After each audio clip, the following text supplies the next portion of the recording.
Dean's bet was dumb, and we all knew it. He had this grin, like he always did when he was about to do something stupid. Big muscles, small brain. "It'll be legendary," he said.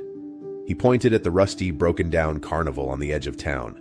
The old one everyone claimed was haunted by some psycho clown. I should have walked away. Hell, we all should have. But peer pressure and pride go a long way, especially when it's three guys trying to prove who's the toughest. Dean went first, tearing the clown mask off the gate, chucking it into the bushes. It felt like the air around us shifted. I swear the wind started groaning through the busted rides like the carnival itself was waking up. I exchanged a glance with Alex and we both shrugged. Let's get this over with. Dean led us straight into the funhouse. His voice echoed off the cracked mirrors. "Where's that clown at? I'm gonna kick his ass!"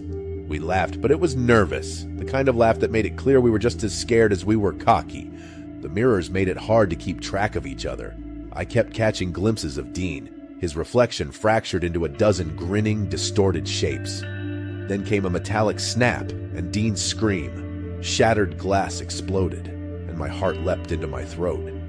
I ran forward, but suddenly I was staring at my own terrified reflection, endlessly repeating.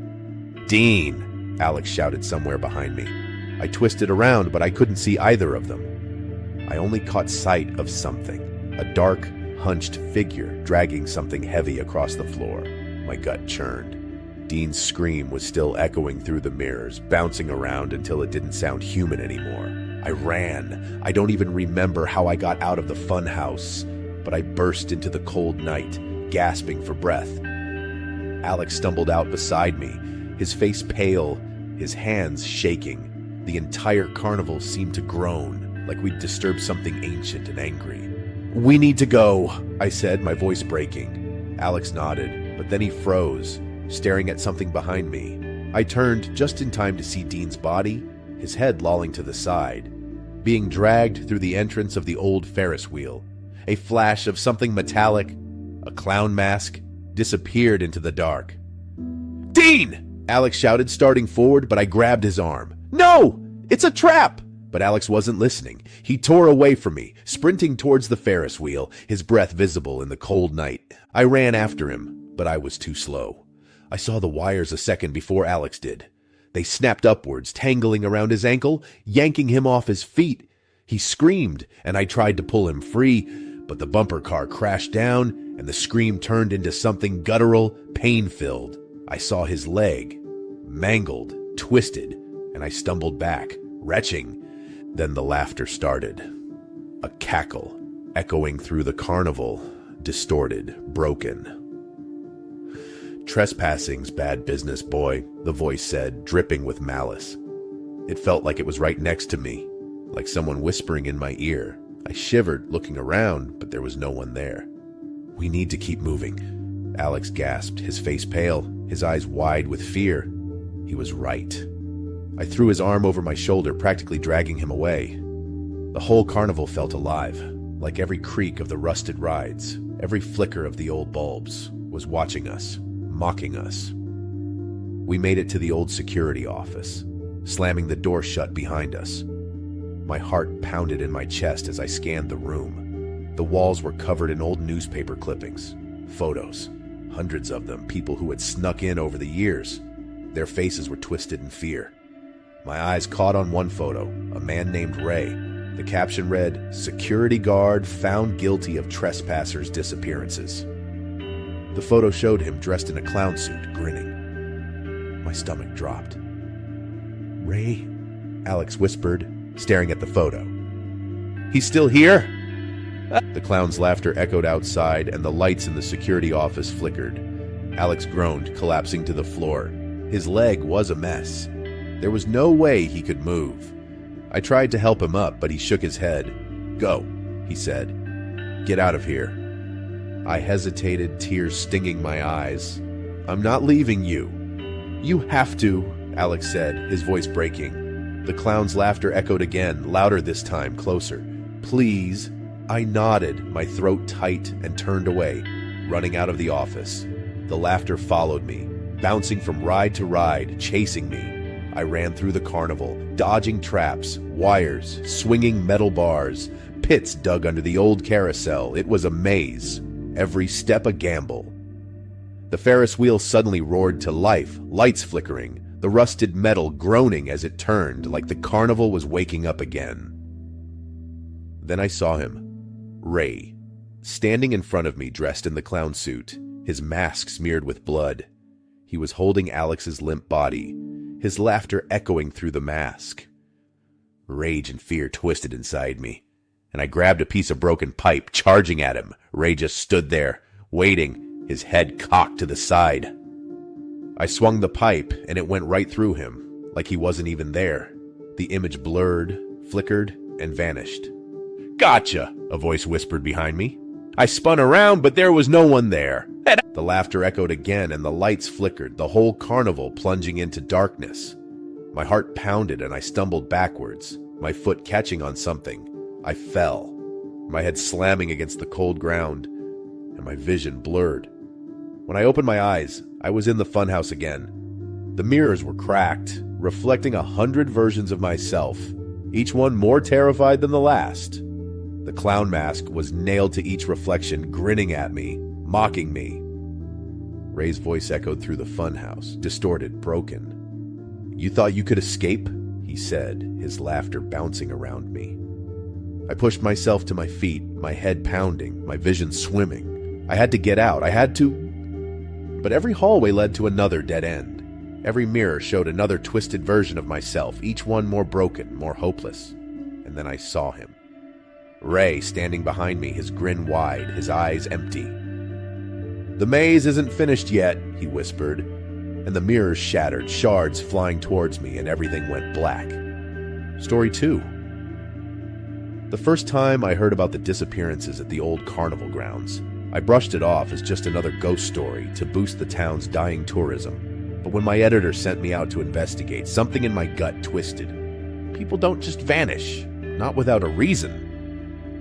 The entrance still had that peeling sign, "Welcome to the Wonderland of Joy." Fee, a joke now. The gate creaked open like it was waiting for me.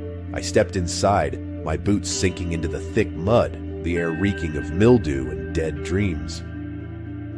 The place had been abandoned for over a decade, a ghost town of broken rides, shattered lights, and twisted metal.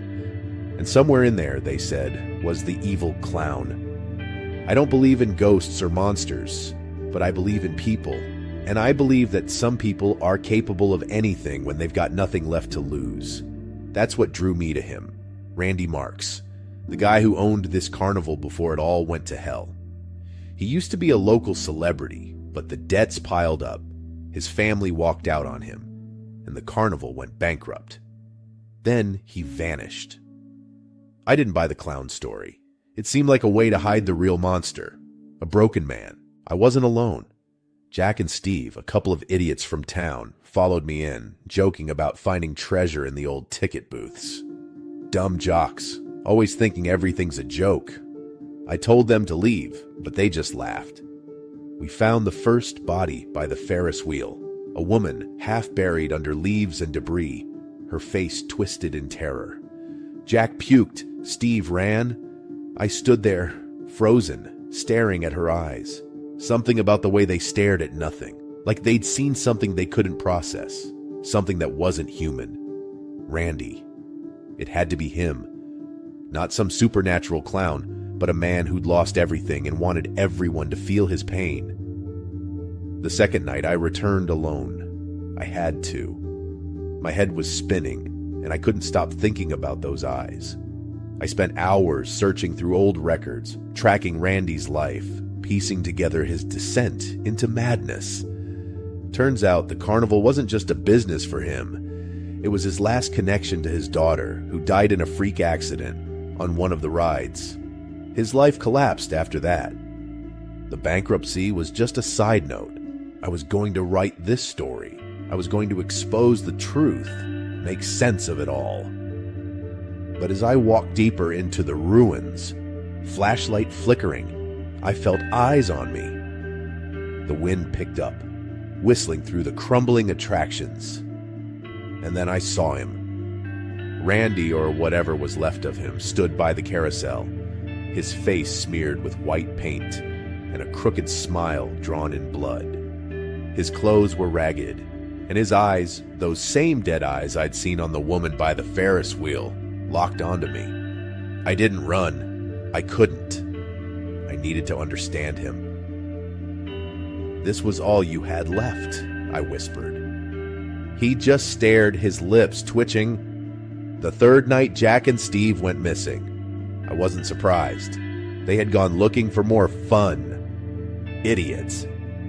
I knew what happened to them without even having to see the bodies. The carnival was alive now, not with joy, but with something darker. Each night I returned, trying to outsmart Randy to understand what he wanted. But the more I dug, the more I realized I wasn't the hunter. I was the prey. Randy wasn't killing out of anger or grief. He was performing. Every murder was a twisted reenactment of his daughter's death, a final show for an audience of one, me. On the fourth night, I found Steve's phone near the funhouse. The footage was shaky, but I could make out Randy in the background dragging Jack's lifeless body across the dirt. But something else caught my attention. The reflection in the mirror behind Randy. It wasn't his, it was a little girl's. My stomach dropped. I reviewed all the footage, all the photos, and something clicked. The bodies, the fear in their eyes, it wasn't Randy they saw. It was her, his daughter. Randy wasn't the killer. He was just a puppet, a vessel for something much worse. On the fifth night, I confronted him. I waited near the old funhouse, flashlight dead, the darkness pressing in on me. Randy appeared, just as I knew he would. But this time, I didn't run. "It's not you, is it?" I asked, my voice trembling. "It's her. She never left." Randy's smile faltered. His eyes flickered with something, fear. And then I heard it. A child's laugh, echoing through the broken rides. The air turned cold, my breath visible. Randy stumbled back, his hands clawing at his face, ripping away the clown makeup.